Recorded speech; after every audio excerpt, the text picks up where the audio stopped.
وہ گرمیوں کی ایک تپتی دوپہر تھی۔ دفتر سے میں نے چھٹی لی ہوئی تھی کیونکہ گھر کے کچھ ضروری کام نمٹانے تھے۔ میں بچوں کو کمپیوٹر پر گیم کھیلنا سکھا رہا تھا کہ باہر بیل بجی۔ کافی دیر کے بعد دوسری بیل ہوئی تو میں نے جا کر دروازہ کھولا۔ سامنے میری ہی عمر کے ایک صاحب کھڑے تھے۔ السلام علیکم، انہوں نے نہایت ہی مہذب انداز میں سلام کیا۔ پہلے تو میرے ذہن میں خیال گزرا کہ یہ کوئی چندہ وغیرہ لینے والے ہیں۔ ان کے چہرے پر داڑھی خوب سج رہی تھی اور لباس سے وہ چندہ مانگنے والے ہرگز نہیں لگ رہے تھے۔ جی فرمائیے، میں نے پوچھا۔ کہنے لگے کہ آپ طاہر صاحب ہیں؟ میں نے مختصراً جواب دیا، جی، وہ مجھے رفیق صاحب نے بھیجا ہے، غالباً آپ کو کرایہ دار کی ضرورت ہے۔ ہاں، مجھے اچانک یاد آیا کہ میں نے دفتر کے ایک ساتھی کو بتایا تھا کہ میں نے اپنے گھر کا اوپر والا پورشن کرائے پر دینا ہے۔ اگر کوئی نیک اور چھوٹی سی فیملی اس کی نظر میں ہو تو بتائیں، کیونکہ دفتر کی تنخواہ سے خرچے پورے نہیں ہوتے۔ مجھے افسوس ہوا کہ میں نے اتنی دھوپ میں کافی دیر اسے باہر کھڑا رکھا۔ اسے 6 ماہ کے لیے مکان کرائے پر چاہیے تھا کیونکہ اپنا مکان وہ گرا کر دوبارہ تعمیر کروا رہے تھے۔ میں نے 3000 کرایہ بتایا، لیکن بات 2000 پر پکی ہو گئی۔ وہ چلا گیا تو مجھے افسوس ہونے لگا کہ کرایہ کچھ کم ہے، گو کہ اوپر صرف ایک چھوٹا سا کمرہ، کچن اور باتھ روم تھا۔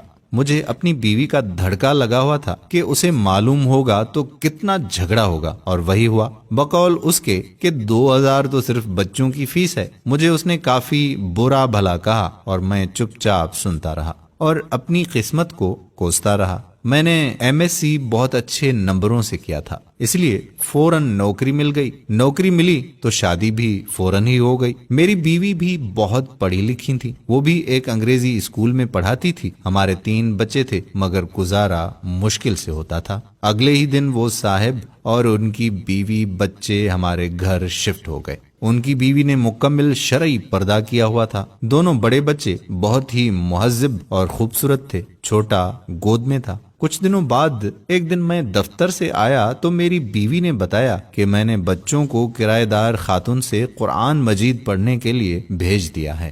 اچھا پڑھاتی ہیں، ان کے اپنے بچے اتنی خوبصورت تلاوت کرتے ہیں۔ مزید کچھ دن بعد میں نے ان کے ایک بیٹے سے تلاوت سنی تو پہلی مرتبہ میرے دل میں خواہش ابھری کہ کاش ہمارے بچے بھی اتنا اچھا قرآن مجید پڑھیں۔ ایک دن میں باہر جانے لگا تو اپنی بیوی سے پوچھ ہی لیا کہ وہ پارلر جائے گی تو لیتا چلوں، کیونکہ پہلے تو 2 مہینے میں 3-4 مرتبہ پارلر جاتی تھی اور اس مہینے میں ایک بار بھی نہیں گئی تھی۔ اس نے جواب دیا کہ پارلر فضول خرچی ہے، جتنی خوبصورتی چہرے پر 5 بار وضو کرنے، نماز اور تلاوت سے آتی ہے کسی چیز سے نہیں آتی۔ اگر زیادہ ضرورت ہو تو گھریلو استعمال کی چیزوں سے ہی چہرے پر نکھار رہتا ہے۔ ایک روز میں کیبل پر ڈرامہ دیکھ رہا تھا تو میرے چھوٹے بیٹے نے مجھے بغیر پوچھے ٹی وی بند کر دیا اور میرے پاس آ کر بیٹھ گیا۔ بابا، یہ بیکار مشغلہ ہے، میں آپ کو اپنے نبی حضرت محمد صلی اللہ علیہ وآلہ وسلم کا ایک واقعہ سناؤں؟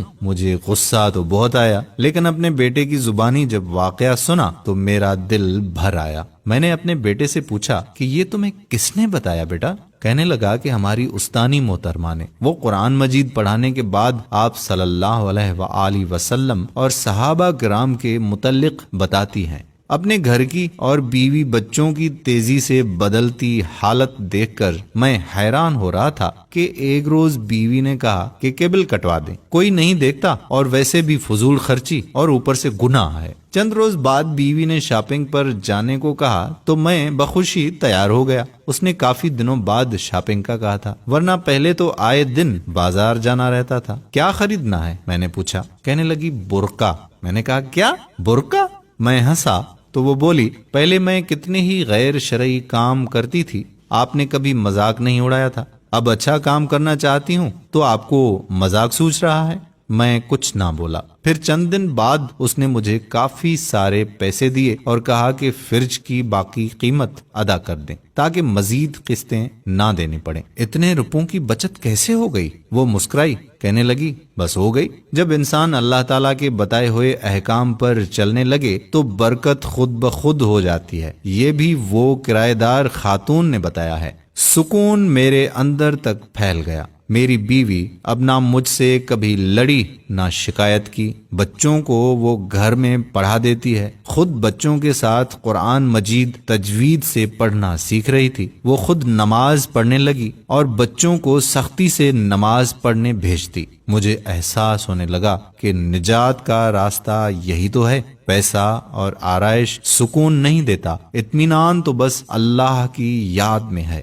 مجھے اس دن 2000 کرایہ تھوڑا لگ رہا تھا، آج سوچتا ہوں تو لگتا ہے کہ وہ تو اتنا زیادہ تھا کہ آج میرا گھر سکون سے بھر گیا ہے۔ دوستو، دلوں کا سکون تو صرف اللہ کی یاد میں ہے۔ اگر یہ ویڈیو اچھی لگے تو ایک لمحہ ضائع کیے بنا شیئر کر دیں، کیونکہ آج کل ہمارے گھروں میں پیسہ تو کافی آ گیا ہے لیکن سکون نہیں۔ ہماری ویڈیو کتنی اچھی لگی کتنی نہیں کمنٹ باکس میں ضرور آگاہ کریں۔ جزاک اللہ خیرہ۔ السلام علیکم ورحمۃ اللہ وبرکاتہ۔